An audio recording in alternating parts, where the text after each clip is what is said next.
અમદાવાદની બાજુમાં આવેલા દહેજ ગામના પાઉં પકોડાની રેસીપી બનાવવાની છે. તો આ રેસીપી જોઈને તમે આ પાઉં પકોડાનો બિઝનેસ પણ કરી શકો અને નાસ્તા માટે પ્રોગ્રામ માટે પણ બનાવી શકો. તો આ રેસીપી બનાવજો આવી રીતે. મિત્રો જય માતાજી, બાપા સીતારામ, જય શ્રી કૃષ્ણ. અમદાવાદ દેવગામના મિની પાઉંના પકોડા આવે, બહુ ફેમસ છે અમદાવાદ દેવગામના. તો એ પાઉં પકોડાની રેસીપીની ટ્રાય કરવાની છે. તમારે કોઈ ધંધા માટે પણ આ ટ્રાય કરી શકો. તો એ પાઉં પકોડાનો પહેલા આપણે મસાલો બનાવી નાખીએ. 10-12 પાઉં છે, 1 ડઝન નાના. આ મિની પાઉં છે. અને આપણે 4-5 આનો મસાલો બનાવવા બટેટા લીધા છે. બટેટાને આવી રીતે કટ મારી દેવાનું, એટલે ફટાફટ સરસ બફાઈ જાય. કુકરમાં આપણે પાણી મૂકી દઈએ અને 2 સીટી મારી દઈએ.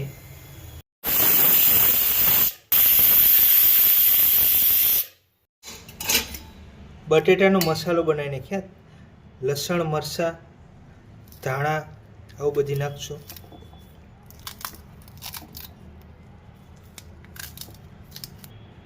આ ધાણા, મીઠો લીમડો નાખીએ છીએ. 1 ઇંચ આદુ નાખી દઈએ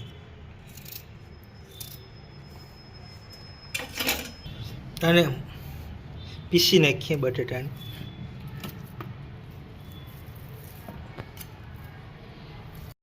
થોડો લીંબુનો રસ નાખી દઈએ ચટપટું બનાવવા માટે. લસણ ને મરચાં ને ધાણા પીસાઈ નાખી દઈએ. થોડું 2 ગ્રામ જેવું નમક નાખીએ છીએ. થોડું ધાણા જીરું નાખીએ. થોડો ગરમ મસાલો.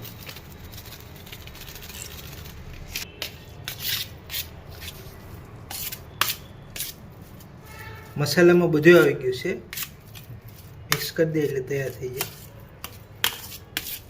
દેવગામના પ્રખ્યાત પાઉં પકોડાનો મસાલો બની ગયો છે.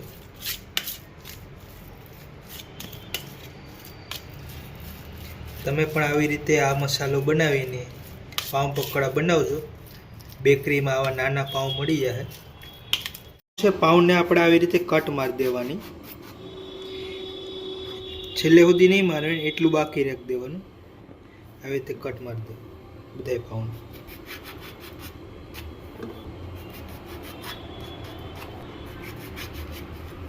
પાઉંનો મસાલો બનાવી નાખી દઈએ.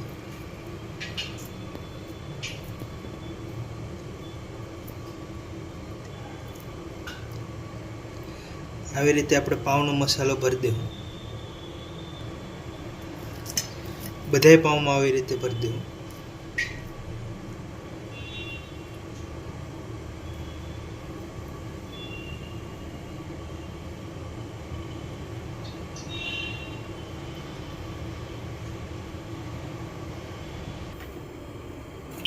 દહેજ ગામના પાઉં વડા બનાવવા માટે હવે આપણે બેટર બાંધી લઈએ. તો બેટરમાં આપણે બેસન લેવું, ઝીણું બેસન લઈ લઈએ.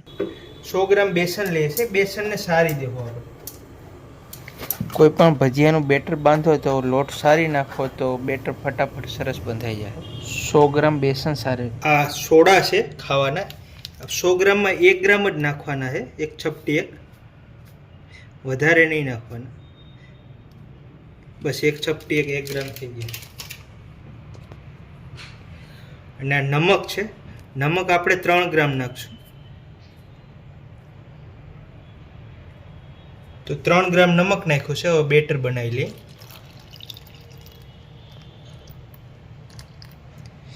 70 ગ્રામ જેવું પાણી નાખ્યું, મિક્સ કરી દઈએ. હજી થોડું નાખવું પડશે. 20 ગ્રામ જેવું નાખીએ.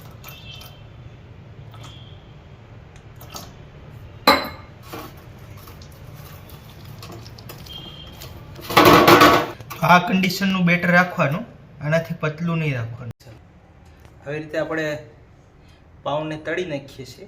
બેટર બનાવ્યું હતું, ફરતું બેટર લગાડી દેવાનું. મિની ભરેલા પાઉં છે એને આવી રીતે ફરતું બેટર લગાડી દેવાનું અને મીડિયમ તેલમાં આપણે તળી નાખશું. આવી રીતે એક પછી એક.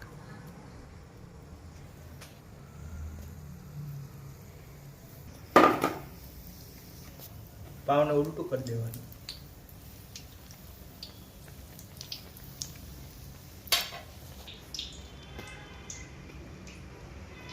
અમારે અમદાવાદમાં પહેલાં દહેગામમાં મળતા, હવે ઘણી જગ્યાએ અમદાવાદમાં મળે છે. તો આવી રીતે તમે ધંધા માટે ટ્રાય કરી શકો અને લાઈવ ગરમા ગરમ આપવાના. 20 રૂપિયાના 3 ચા તમારે જેમ પોસાય એમ આપી શકો. અને આ પાઉં મિની પાઉં બેકરીમાં આસાનીથી મળી જાય, મોટી બેકરી હોય અહીંયા. તો આવી રીતે પાઉંમાં મસાલો ભરી ફરતું બેટર લગાડીને પૂરી દીધા છે. હવે આને પકાવી દઈએ. પાકવામાં બહુ સમય નહીં લાગે, 3-4 મિનિટમાં પાકી જાય આરામથી. તેલનું ટેમ્પરેચર મીડિયમ જ રાખવાનું, બહુ ફાસ્ટ રાખવાની જરૂર નથી.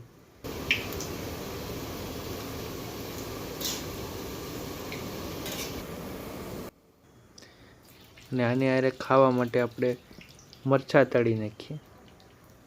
ચટણી, મરચાં, ડુંગળી તમને જે મજા આવે ખાઈ શકો.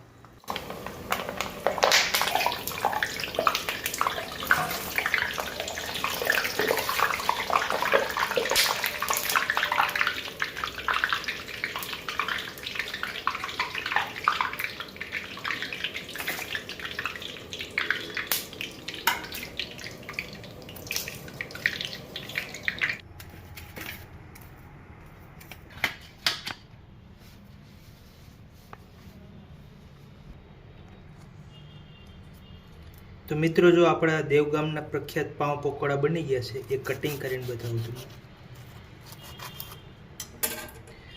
અંદરથી આવો મસ્ત દેખાવ આવે છે. આ મસાલો એકદમ ગ્રીન છે. આ 2 ચટણી છે, લીલી ચટણી, લાલ ચટણી, મરચાં, ડુંગળી, તમે જે ખાવું એ ખાઈ શકો. તો એકદમ મિની પાઉં પકોડાની રેસીપી ઈઝી છે. આ પાઉં પકોડાનો બિઝનેસ પણ કરી શકો તમે. તમને પોસાય રીતના ડીશ વેચવાની આપી શકો. વિડીયો સારો લાગે તો વિડીયોને લાઈક કરી દેજો, શેર કરી દેજો. ચેનલમાં નવા હોય તો સબસ્ક્રાઈબ કરી લેજો. મળીશું અગલા વિડીયોમાં. જય માતાજી, બાપા સીતારામ, જય શ્રી કૃષ્ણ.